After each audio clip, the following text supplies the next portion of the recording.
I was at the doctor's office trying to explain, and my true understanding of the issue was much more limited back then. So I was trying to explain silver and what's going on, and they just prescribed me Xanax. And I was like, This guy comes into my office. He's like, he's having a nervous yeah, breakdown about silver. It silver, sounds yeah, really, yeah, but no, I understand. I understand what you're saying. yeah. I get it. I get it. It makes sense to me.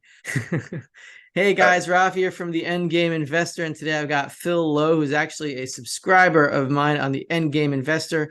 This is, I guess, a new thing. Let's see. He's a very clever guy. I really enjoy his writing. It's very similar to mine when I used to be a humorist or humor columnist for my college newspaper. I come from the writing world, so I guess that's why I still write. I want to get his perspective. He calls me, he just said this, he calls me the best monetary theorist on YouTube. Okay. I accept that. I'm not sure exactly why, but I want to know why. I do say things that many people, even in the Austrian school, don't say. I think I have an idea of why you think that, but I'd like to know. So, Phil, my first question is, first of all, tell us about yourself, what's going on around you, how things are in America. And I'm about to come over in July to the States, and I'm kind of nervous about it because I haven't been there since 2018, and I see a lot of decay. And I hope I can get back to my home before everything falls apart. well, I do. I've watched a lot of monetary YouTube. There's everyone exposing, espousing every possible viewpoint. So it's it's a real decentralized sort of space, and you are. I honestly think you are the best of what I've seen on YouTube. I haven't seen anyone do a better job of explaining it, and you connected some dots for me that I really appreciate. So I'll tell you how I came to hear of your channel. It's actually a great story how I came to hear about your channel. Okay, So cool. I graduated in about 2008 with a master's degree in economics from George Mason, which is a full Austrian school education. Yeah, they're actually not bad, I heard. I mean, Yes, they're very yes, but somehow I slept through. I must have slept through the gold is money part of the education because I had this gap of what money is. That money part was just sort of, well, money's money. The dollar works, you use it. It did. I never had that part explained to me, but I had questions. It was a hole because everyone knows, like, oh, the economy's inflating, the money's not working as well as it used to, but no one really understands. Well, not no one, but the average person doesn't really understand why. And I even getting my graduate degree in economics, I didn't understand why. I understood mhm, money is this weird concept and people have trouble with it, and um mhm. but it was actually a lot simpler. Your answer is a lot simpler, and I'll get into that. So I actually taught AP high school economics in South Korea, Hmm. and I didn't. And students came to me with the same question. They In said, English, in English or in I Korean? taught in English. I taught in English. Yes, Uh-huh. I taught Korean students who wanted to come to America in English AP economics. And they asked me these same questions, and I didn't, I could, kind of wave a hand. And I remember the text, I went to the textbook for help, and it's like, well, we used to use specie, now we use fiat, and it still works, Right. And Wait, there's hold on. Let no, me let yeah, me just sure. let me just interrupt you for a second. I think I'm pretty sure this was the answer that you were going to give, because this is only something that I stumbled upon. It just like fell into place for me that I heard people say gold is money, gold is money. Yeah, yeah, yeah. But it sounds more like it sounded at the time more like a religious mantra to me. And even the Austrian school economists don't seem to get, or they seem to miss something when they say, oh, now we're on a fiat currency and we're off the gold standard, as if like we were on the gold standard and now we're off of it. And there's some kind of like hard line or hard break that doesn't exist. Yes, So that's that exactly right. when I realized that, everything kind of fell into place. And then I reinterpreted what gold is money actually means. It doesn't mean that in a perfect world, gold is money, and when the fiat collapses, gold will be money again. It means that right now, when you're using a dollar, you're using the gold value of that dollar. And once it no longer has gold value, it is no longer a money substitute and it will die. once I was able to put that all together, we're not actually off the gold standard. Then everything became like a whole. And interestingly, I looked at Karl Menger. He's the founder of the Austrian school. It's not Mises. Mises is the founder of the neo, not neo, but like he was able to plug in the micro principles of the Austrian school into what's actually happening on a larger scale on the global economy, and his putting that together in human action was what made him so great. But when I looked at Karl Menger, the founder of the actual school, and he was talking about money being liquidity, money being simply the most liquid commodity, even he says at the end of that chapter in that book, Principles of Economics, I think it was, he says at the end of that chapter that you could have a monetary system based on fiat. It's just not going to work as well. And I was like, no, you can't. you got it wrong. But yeah. Anyway, yeah. Yeah, I mean, yeah, we can get into why in a minute. Let me finish the introduction of pay, because I do agree. I think a lot of this video is gonna be us agreeing, so I don't know how interesting it's gonna be. Let's see. So as I was saying, the textbook had the same answer everyone. Oh, we used to use specie, now we just use fiat, and it seems to work, and everyone likes it. So what's the problem, right? So I finished up my teaching job, and I wanted something a little more profitable. So I came back to America. I got a job as a programmer, but I'm still interested in economics and money as a concept very much. It's sort of a side passion of mine. And Bitcoin came around, and I bought one for $50, and then I sold it at 15,000. And the entire I was on the whole hype, everyone Bitcoin's the next gold, it's going to replace the dollar, it's the next, is the next thing. And I ran into this logical wall of how Bitcoin is supposed to replace the dollar, because even back this is years before I met you or saw your videos. I said, how? Because I like Bitcoin making dollars for me, but I'm just going to sell the Bitcoin and take the dollars. Like, there's no point. In fact, I was thinking if the dollar just disappeared, then we wouldn't even know how many Bitcoins to apply to, say, a cup of coffee. Like, you wouldn't even know, right? Because there's no, it's just a number. It's just a loose number system. I don't know. I don't know a way to put it, but it's just a series of numbers in computer code. So there would be no way to convert it to replace the dollar. It's not possible, that I know of anyway. Maybe you found a way to replace Bitcoin with the dollar. Yeah, replace the dollar with Bitcoin. But so I sold the Bitcoin, took the dollar profits, paid off some debts, bought some stuff, whatever.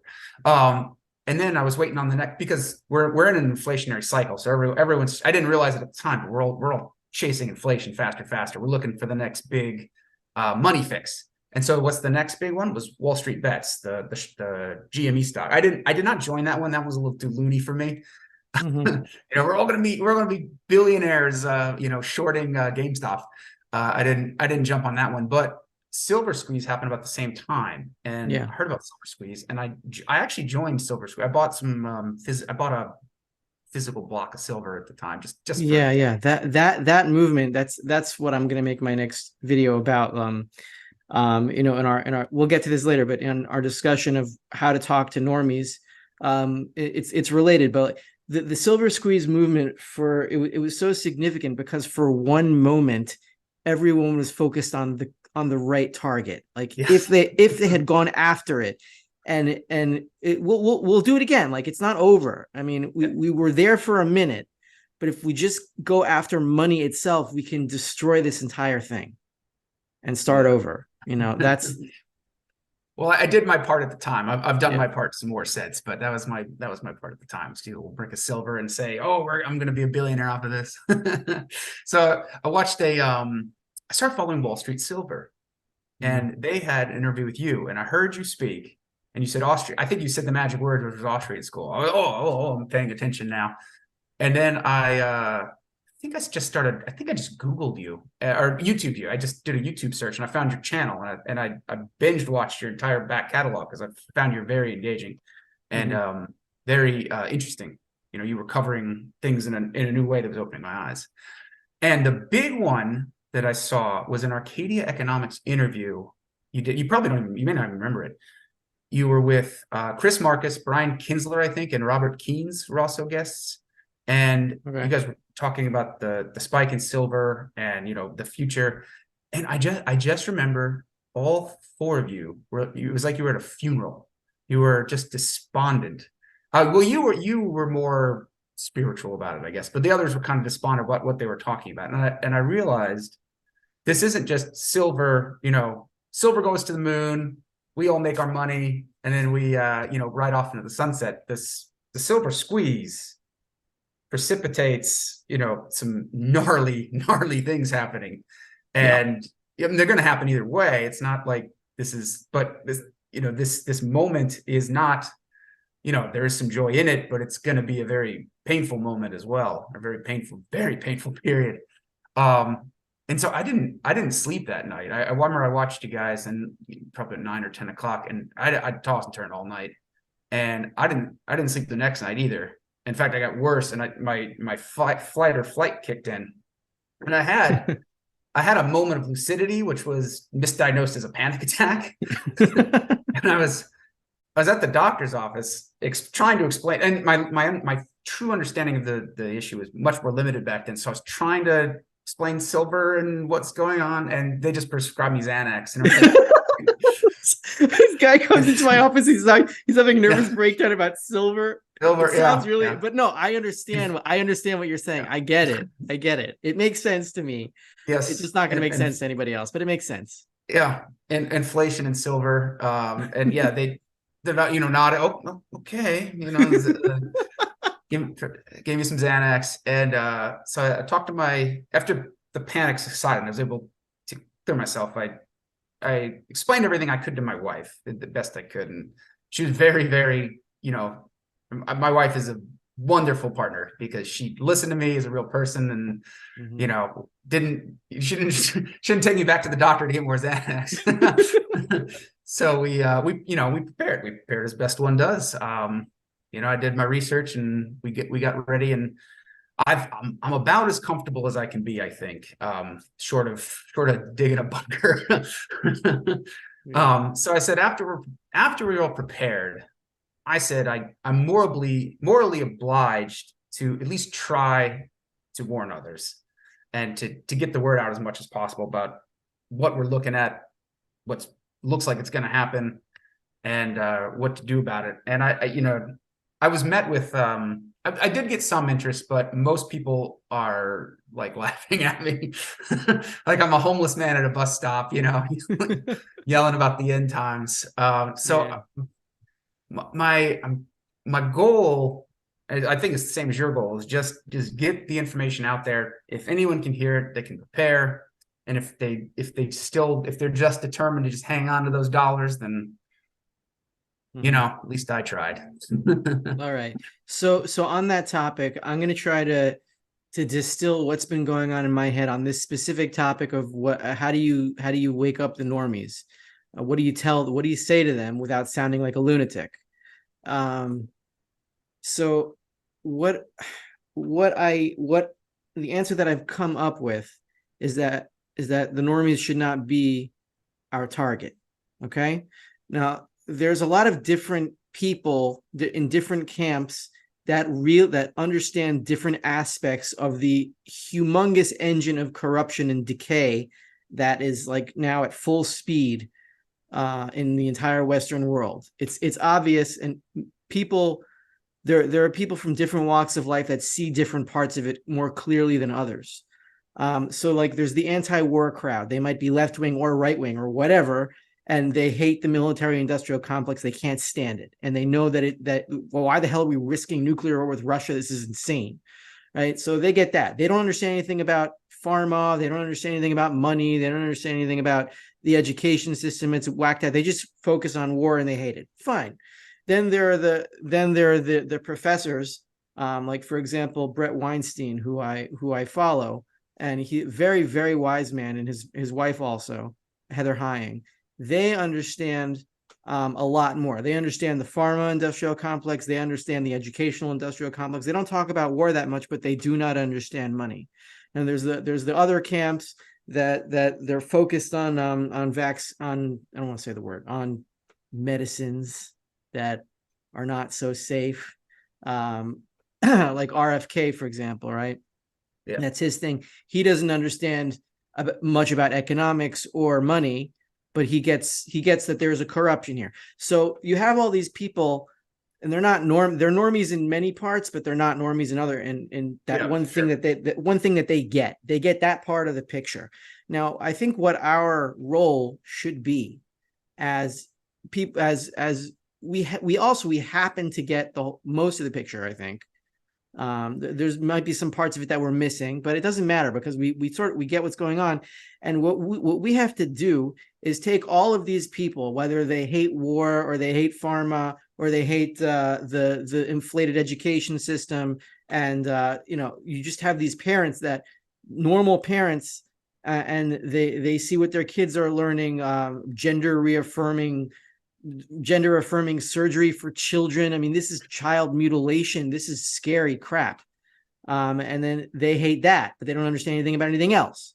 So we have to take all these people who understand different parts of the corruption and say, look, you hate the gender affirming stuff. You know where that's coming from? Well, public schools, which are funded by the government's funded by the Fed, all this extra inflated money is going into the system and clearing clearing out all the sanity and bringing all this craziness in. What funds the military industrial complex? Well, the government spends all this money. They're funded by the Federal Reserve, which buys all the debt, and then all this money goes everywhere. And then and that's why all this near nuclear war is happening. What about the pharma industrial complex? Same thing. Who funds pharma? It's Congress gives them favors through the FDA. Who prints the money? The Federal Reserve. It's all the money itself, right? You can't stop the corruption. Like RFK says, we're going to stop the corruption. Or even Brett Weinstein says we have to vote the bums out and stop the corruption. And this, we could have stopped this 20 years ago. The answer is you couldn't have stopped it 20 years ago. Maybe you could have slowed it down a little bit. But if the money engine is there from the Federal Reserve to fund whatever the hell the government wants to spend anything on, and they have that ability, there's going to be corruption. It's going to corrupt itself. It's going to implode. It's going to implode until the currency's dead. So you can try to put the brakes on it, but what we need is all these people who understand different sides of this to understand that it's the money that's causing it. And once everyone who understands a different part of the picture comes to us and says, well, maybe you're right, it is the money, and all we have to say is just buy gold and silver responsibly, just keep doing it month after month after month and hollow this thing out, and then whatever you hate about it is going to fall, because it's all it's because of the funding. That's why everybody's got to go after the gold. Yeah, I have a story about that. I'm actually involved in my local school board, sort of challenging them. We tried to we ran into this weird stuff. I read the books. Oh, this is some weird stuff. So I went and addressed the school board, and it's like talking to a brick wall because they don't care. So some local parents organized some alternative candidates to run, and we passed the hat around. I think we raised $5,000, $10,000, $20,000, something like that. The alternative side, the establishment side, $200,000 on a school board seat. I mean, and they get it. The Fed prints, like you said, the Fed prints the money, loans it out. The people buy FTX coin. They loan the money, they borrow the money, buy FTX coin. Sam Bankman-Fried donates the money to the Democrats, and then the Democrats put it into the school board races. And it's not like the Republicans are any better. I mean, there's like Thomas Massey, and there's some guy in Oklahoma who are like the only two guys that regularly talk about going back to a gold standard. And even they're not so great. No, they're not that great. And it's not like, if you think of it like if you think of this financial system like a merry-go-round, and it's going faster and faster and faster and faster and faster. And now the kids are holding onto the horse, and they're screaming and crying, and the moms are up the fence and they're screaming. And you run in with a golden crowbar and you jam it into the machine, and it stops, and all the kids fly off. The moms, they're not going to thank you. They're not going to come up and say, thank you for stopping. They're going to be furious with you. And the guy operating the machine is going to say, I was just about to slow this down, and that jerk over there jammed the crowbar in and stopped it. So, go blame him, not me. Right. But the other alternative is to let it just keep going until the centripetal force, the kids like lift off their seats and just fly off in all directions. And that's even worse. Yeah. But yeah, you're not going to, by going into that, just by jamming it in, getting that deflationary crash back to the economic system, you're not going to be, no one's going to thank you. You're going to get Herbert Hoovered. yeah. So there's nobody has the stones to do it. It's gonna be, as you say, the second one where the kids fly off. Yeah. Look, this there's another aspect to this, and what was it? Brett was talking about ejecting the warp core, right? So somebody had asked him a question. This is what my next video is going to be. Somebody asked him a question like, the Canadian Board of School Teachers or something was introducing this gender affirming textbook in the class. How do we Canadians fight back against this? So his answer was, you got to eject the warp core and just get out of the school. Like, that's how you do it. You pull your kids out of the school and you educate them yourself, or you don't. I mean, even if you don't, it's better than leaving them in there for with mental poison. So it's put doubts in their mind as to what gender they are, and then have them mutilate themselves when they're like 9 years old. Okay, that's unacceptable. But my response to that is that the warp core is not the school. The school is just another deck on the ship that's being taken over by the Borg. The warp core is the money. So when you're talking about putting a gold crowbar in the, to stop the merry-go-round, it's not exactly what we're doing, because we all know this is almost axiomatic. But in the late stages, when the end game is about to happen, what you're going to see necessarily is a rush to gold and silver, not because it's planned, not because people are because that's what people do at the end of a hyperinflationary cycle. That's what you have to do. So what we're trying to do is jumpstart that, or that's what we should be trying to do, because once we get that going and we start a loop where gold and silver start going higher and higher, it's not really gold and silver going higher and higher. It's really the dollar dying faster and faster and faster. And now this is going to happen anyway. But the advantage is, if we can communicate to each other that we need to get this going now, that is the ejection of the warp core, right? Before the Borg take over everything. And even if they do, it'll eventually collapse anyway. Everyone's worried about the CBDC stuff or climate lockdowns, which I don't deny that they're planning this and they want to do this and they want to take over everything. But the more time we give them by giving the dollar more breathing space to just survive, the closer they will be to taking over everything. And they'll never succeed. It just depends. The question is just, how much pain do we have to go through before the whole system implodes? So my mission statement is, we got to get everyone who understands anything about this and focus them on the money. So the block I always run into when I start talking is when I say gold is money, right? That's it. I understand that statement. I know you understand that statement because you explained it to me, but right. I understand exactly what you're saying. But when I go say that to somebody, they say, well, gold, if gold's money, it doesn't buy anything, right? You have to convert it to dollars first. And, I could probably take an ounce of silver and I could go to the gas station, and the gas station attendant, he might take it, but he would charge, there'd be a premium, right? He might take a $25 worth of coin and give me $20 worth of gas. And then he's thinking, I'm going to go take this to the coin shop and turn it back into dollars and buy something I want.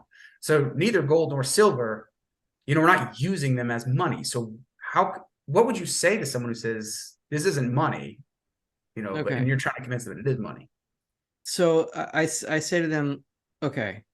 And I wrote an article about this in I think in April 20, like early on, right after I started I think Endgame Investor. So somebody says, you go into a supermarket or whatever with a silver coin, and you try to use it, and the guy says no. Okay, maybe that'll happen. But here's the response. Like, try to go into any place, gas station, supermarket, whatever, and try to use dollars to buy anything, whether a credit card or cash or anything, try to use those dollars to buy anything at a time when dollars can no longer be exchanged for any amount of gold, and see if it'll work. I guarantee you it will not work anywhere. Yeah. Well, the problem is that's post, like we got to get silver. Yeah. But trying to get them to understand that when you hand over a dollar, you're handing over the gold value of the dollar. Right. That's what that's what they have to get. And really that really fell into my head. And I was like, okay, I get it now. When I was listening to Peter Schiff, and he just made an offhand comment. He said, like, the dollar isn't money, it's a money substitute. I'm like, wait, yeah, it's a money substitute, right? You're substituting for something. And then it's a promise for money. Yeah. Right. And then I was able to plug that into Mises's regression theorem. And the Austrians call it the regression theorem. I call it the regression principle. It just sounds better. That every price system has to stretch into the past, or else prices are meaningless. So if every price system has to stretch into the past, it has to stretch back to when dollars were gold, literally. Therefore, you're still trading the gold value. And once there is no gold value, you're still trading the gold value of the dollar.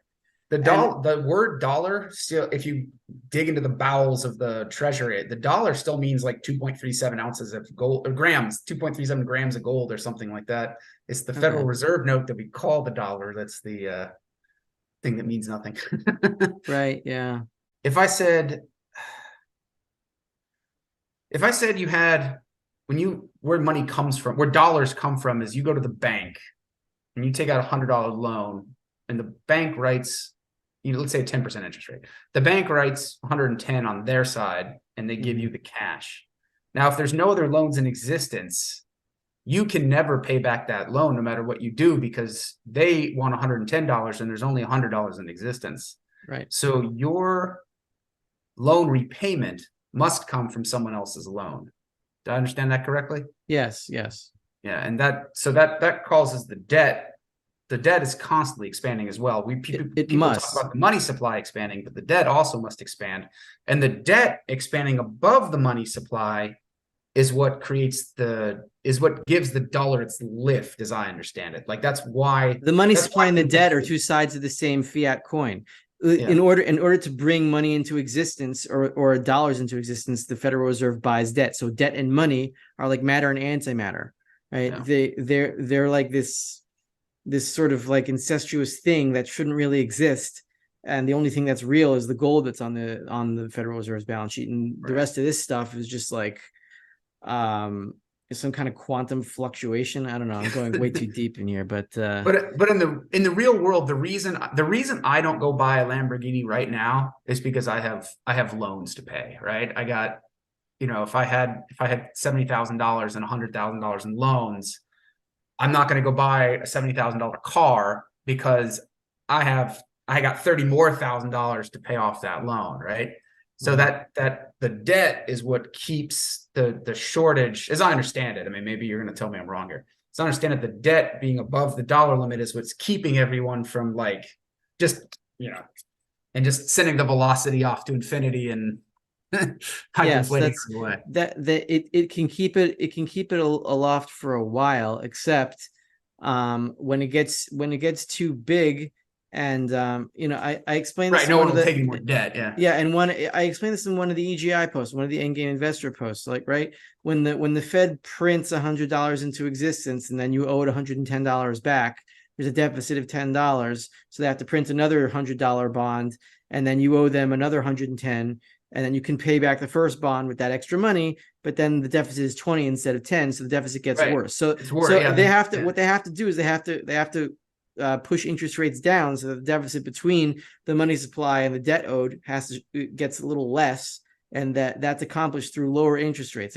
If for example, if the Fed starts buying 1% bonds that are due in like 30 years instead of 10% bonds that are due in a year, they're going to have a lot more leeway to keep this thing going. So the point is that eventually, let's say we're in a situation where you have $100,000 and you want to buy a $70,000 Lamborghini, but because the Fed has to push interest rates low in order to keep that runway going, the value of those dollars are losing those dollars are losing value so quickly that you just don't care anymore what if you can pay back that $100,000 loan or not, because it's going to be worthless in, like, let's say a week, because prices are just going out of control. So you'll just take the money that you have and you say, oh yeah, I'll just get a Lamborghini and default on that. And then that's what everyone's doing at the same time. And then there's no stuff to buy, and then the money is worthless. That's another way to see hyperinflation. It's when nobody cares and everybody buys that Lamborghini as fast as they can, or a slice of bread. Food. Yeah. I'm not looking forward to that part.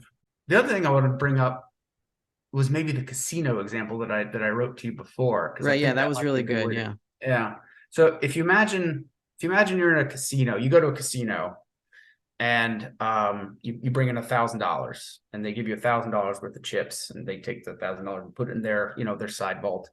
And then you go and gamble a bit and you do all right. You come back with, so let's say 1,400, and you're ready to cash out, and you had a great night. You're ready to cash out. And the floor manager comes over and he goes, Mr. Lowe, we'd like you to stay another night. You're a valued guest. So here's a free $1,000 in chips. We said, well, all right, I'll stay another night. So you stay the night, and there's also vendors. There's vendors in the casino that sell stuff, and they take the chips. These guys, they come from outside, they take the chips, and they're going to redeem them on their way out the door too. So you buy some things that you like, and you keep some money aside for gambling some more tomorrow. And the next day comes, and you gamble, and you do pretty well again. You also notice this is like the best casino in the world because everybody's winning, right? Everybody's getting their money in, and the vendors are happy too, but they've brought in stuff from outside that they have not, and they paid for with dollars, and they have not been able to redeem their chips yet. So they're going to have to take a little bit of a loan to get some of this more stuff into trade for the chips. So they've jacked up their prices a bit because they want to make sure that they get their return on their investment of selling you all the stuff, right? So you buy the stuff with the chips, you gamble some more, and you hit it big. You got $10,000, right? And you're ready to cash out. You got the champagne ready to pop. You're going to call your wife and say you had a great weekend.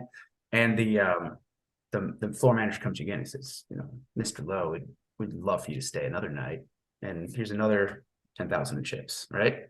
Mm-hmm. So you're just like, well, I can't first 10,000 chips. So it happens again, same cycle. You buy the fancy, you buy the fur jacket and the whatever, and the pimp suit. You're in Hotel California. Yeah, living the life of Riley. And the third night, same thing happens, and you hit it big. You got 100,000. Let's say you $200,000, right? You got some life-changing money. You're gonna pay off your house loan, get a new car, send your kid to college for nothing, Finally, and you go to cash out, and the floor manager comes, and he's Mr. Lowe, we'd like to stay another night. We'll give you $500,000 in chips, or no, not 500. We'll give you another $100,000 in chips, and you see a little trickle of sweat down his face, but you're like, I don't want to gamble it. I'm just going to take my winnings and head out. And you're trying, and everyone else doing the same thing, trying to force the issue. So you're all done. You're done. You don't want to gamble anymore. You want to get home. You want to get back home to your wife and children. And so you say, no, thank you, sir. I'm just cash out. And everyone else doing the same thing. Everyone's just exhausted. The vendors are, they're tired. They want to cash in. They got bills to pay. They got rent to make. Everyone does. So the floor manager says, listen, guys, you can't leave. You can't leave. 20,000 chips for everyone additional. No, 50. No, 100, 150,000, right? And slowly it starts to dawn on everybody that there's no way to redeem the chips. The chips, there's no money. There's no dollars behind there. The floor manager's been throwing chips. The casino owner has left with the money, right? It's all gone. And there's only chips available. Chips that are suddenly, and this is important for the real world, chips that are suddenly revealed to be worthless.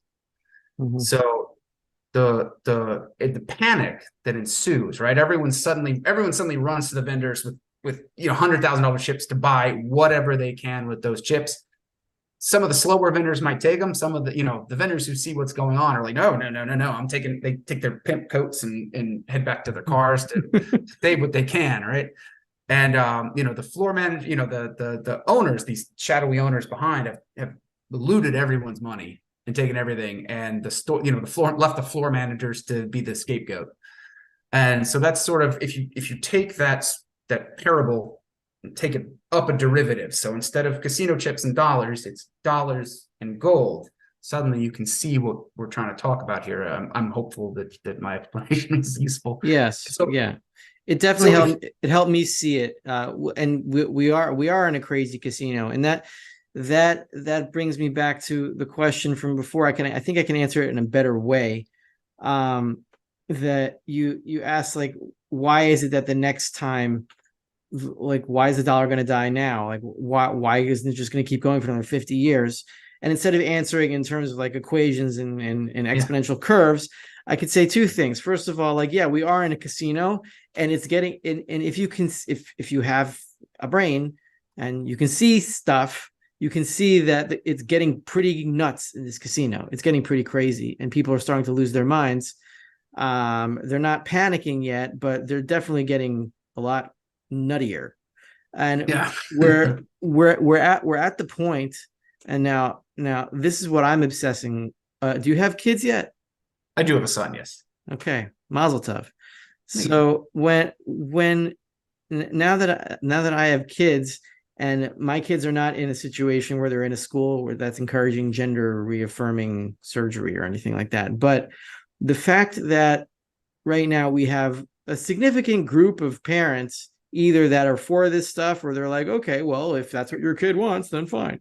That if they're this insane to mutilate their own children, or to be okay with other people mutilating their own children because of some sick ideal that makes absolutely no sense, this is an insane society that will mutilate its children. If that's where we are, we've got to be near the end of this, because it cannot get that much worse. I mean, it can physically. I mean, nobody's starving in the streets, but I think mentally, it doesn't get much worse than being willing to mutilate your own kids. Yeah. So it's got to end. Yeah, I mean, so if you, the things we think of as banks, this is some of the profound, this is why it's having panic attacks. The things we think of as banks aren't banks because they don't have any money in them. Like, maybe they have some in their just safety deposit box, but they're not banks. They don't have money. They're casinos that take your deposit and, go gamble with it on commercial mortgage-backed securities or something else. And then you can go, the 401ks, there's no money in them. I mean, when you take this logical path, I'm like, how poor are we? Like, when this is revealed, when it's revealed, it's all fake. Like, oh my God, what's there? I mean, there's all the debt stuff is, so I guess there's some stocks. That's when everybody goes to redeem their dollars for real money all at the same time, and almost nobody can get any. That's what's going to happen, and I think it's going to happen so quickly. People aren't even going to have time.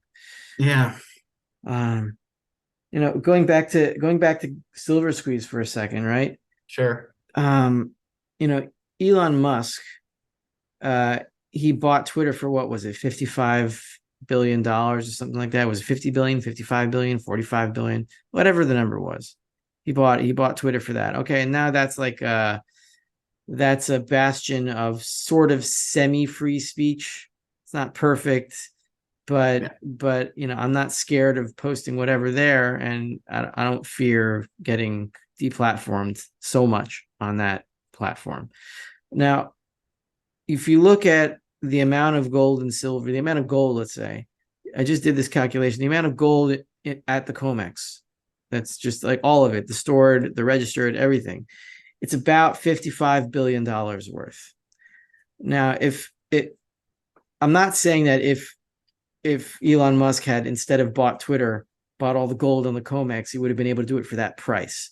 It would have chased up the price, and he would. Right. Okay, but I think that's how weak the system is. If we can just get a few billionaires, even multimillionaires, to understand what we're talking about, and to just buy up contracts on the futures exchanges, because the open interest on the open interest in gold futures and silver futures is so way above the actual physical stuff that's there, that it might not even raise so much of an eyebrow if they just buy these contracts and then just like all of a sudden, like, just sit on the warrants.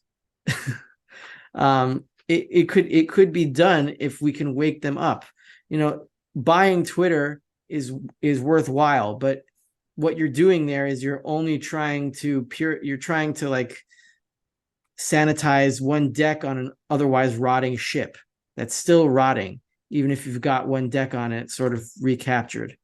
We're still heading into a void, heading into a black hole, and we got to eject the warp core. Is what you got to do, because Elon Musk can't hang on forever. He's going to be eaten too. So again, it goes back to we've got to wake people up to where the engine is, and that's another point that I wanted to make. Like this is one of the advantages of it, because you can be censored for saying the wrong thing about medicine. You can be censored for saying the wrong thing about war. You can be censored for saying the wrong thing about politics. You can be censored for saying the wrong thing about social issues. Right? You could be deplatformed for any of this crap. Yep. What you won't be deplatformed for is telling people to buy gold and silver. You won't. Yeah. Right? Why is that? Because even the people that are benefiting off of this, they don't even understand what they're doing. Yeah. They don't even understand where their source of power is. They think it's all from them. They think, oh my God, we're so powerful and we have all this money and we can just keep printing and do whatever we want. And that's the ultimate hubris, that they don't understand that they're on top of the same pyramid we are, and we can pull the plug on it. So you think that like Janet Yellen and Jerome Powell, you think they don't see, like they're not evil, they're just like spectacularly dumb. I think that maybe in the early 20th century, when people still understood what money was and we weren't that disconnected from it, maybe you could say that some of the people who founded the Federal Reserve, maybe they were truly evil. I don't even know for sure, and I don't think it matters anyway. But if you're going to tell me that somebody like Janet Yellen, who has like this glazed look in her eyes and she can't focus on anything, that she knows anything about what the hell she's doing, she doesn't. These people are more stupid than evil. They are evil, but in like a shallow, dumb kind of way. Yeah. Focusing on getting their slice of the pie. That's about it. Yeah. Right. They won't understand what's going on when gold is going up, and they won't really know what to do. They'll say, well, gold's going up, so what? And then, then why is everything else going up? Like, what's happening here? And they might try something or make gold illegal, or so you can't buy gold anymore, but that's just going to make the situation worse, because it's just going to drive it underground. Yeah. So yeah, they don't know what they're doing or talking about. I think it's pretty clear. So if you said inflate, one of the early videos I saw, you were like, inflation is theft. And I like that, because, it sort of explains it. And the hyperinflation in that case would be maybe the revelation of the theft. If you have a jewelry box with jewels in it and you open it up and they're all gone, they weren't stolen at the time you opened the box. They were stolen whenever they were stolen, but you didn't realize it until you opened the box. So maybe, is that another way I could Yeah. So the analogy that I've used in the past is that let's say you have this really prolific orange tree or fruit tree in your backyard, and it's producing, I don't know, whatever number of oranges a day, and your neighbor is like picking off like 2 or 3 a day, and survive and enjoying that, and you're not really noticing because it's such a prolific tree, fruitful tree, and so you don't really bother your neighbor or tell him to stop because you don't even notice it's happening. But then if he steals more, right, and the government, meaning the equivalent would be the government, keeps printing more and more and more money, and then you start to realize that your neighbor's like picking off your tree, and let's say you can't do anything about it, then what are you going to do? I mean, you're going to pick all the oranges you can to keep them away from him, and that would be the hyperinflation, right? When you realize you're being robbed, and then you do everything you can to protect what you have, because Yeah. you realize people are picking your pockets. So Yeah. that's the hyperinflation when the goal of government is to get us to produce more and more and more, so that Right. they can pick from our pockets without us even realizing that we're getting poorer, because we're still producing more than they can steal from us. But the lockdowns really changed that, because they had this genius idea. Well, let's print all this money and prevent them from working at the same time, and that should be fine. That started me because I knew enough about economics to know like that's going to be really inflationary, guys. The whole idea of inflation, if you're going to get away from it, if you're going to get away with it, is that you have to encourage your peons to Productivity, yeah. produce more, so that you can steal from it without them noticing. That's the whole idea of lowering interest rates. So you get them to like just be more frenetic and Yeah. produce more and more stuff. But like, yeah, you keep interest rates lower for long enough, and then yeah, they produce more and more stuff, but it's more garbagey, right? So they're producing all this crap, and then people are eating all this seed oils and white bread and filling themselves with like white sugar, and then they all have diabetes, and then the doctors are like, well, keep eating sugar, we'll just shoot you up with all these drugs and just keep doing what you're doing. And nothing makes any damn sense. Like, don't you see the hospitals, they're killing you, and the doctors, they don't make any sense anyway. Yeah. Well, let me so we've hit the fear angle several points. Like I think this could get normies certainly Okay, so the listening hope. maybe Let's get into the hope. And the there's hope. yeah, The the hope hope. and also let's call it what it is, the greed aspect of it as well. Mhm. If this happens and when it happens, what happens to gold and silver? And why Um, silver too, not just gold? I should point okay. that. Maybe So copper too. first of all, I'll get to that in a second, but we have to realize that we're in a situation where it's never been this bad, but it's also never been this good. Because let's say when the Roman Empire, the greatest organizer of civilization of that era, when it was collapsing, and then it just went to nothing. It's like nobody really understood exactly why. It was not that there were any monetary theorists that knew what was going on, right? It was the first time that had ever happened on a global scale or a continental scale. They didn't really know the other half of the world existed, but they didn't really know what was going on. But now we're having this conversation. There's a whole group of people that are all throughout the world, peppered throughout the world, that understand, that they get what's going on. They know what's going to happen. And we will be able to rebuild after this. And we'll have most of the capital, assuming there's no nuclear war. I don't think there's going to be a nuclear war, because I'm sorry, I believe in God, and I don't think I don't think he will let humanity do that to his planet. I don't think he will allow that. So I just don't worry about it, because what's me worrying about it going to do? Like, okay, if it goes Yeah, off, no, I'll be that part is dead. true. So yeah, there's hope, and we have enough people. We have enough people that are awake, that understand. We're just waiting for the reinforcements to come and help us storm the gates of gold and silver, and close that window once and for all between the dollar and gold and silver. So in the immediate aftermath, well, what happens is that the COMEX breaks down. Gold and silver futures can't get you any gold or silver. It's all empty. And the price of gold and silver in dollar terms either gets frozen at whatever is the Fed's balance sheet. I don't think that's going to happen, but or it goes to infinity and there's no more exchange rate.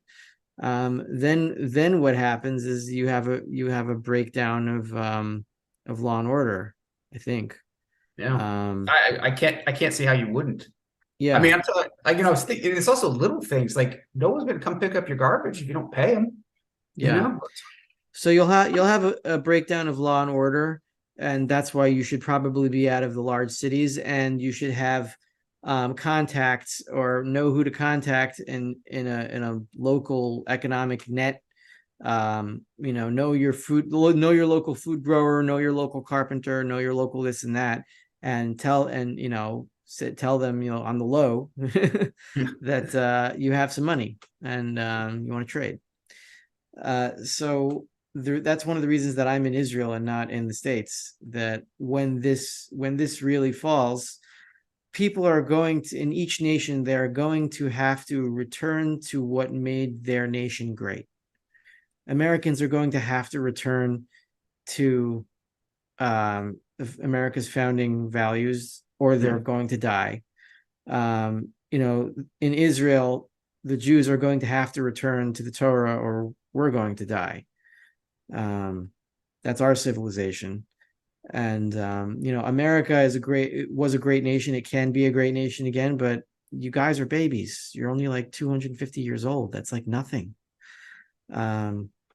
So at least I'm here. We're like 3,000 years old, so we have a lot more to fall back on, which is why I feel a lot safer here than I do over there. But I think if you're in some kind of ruralish area and you're armed and you know people with skills and you have some money, I think you should be okay.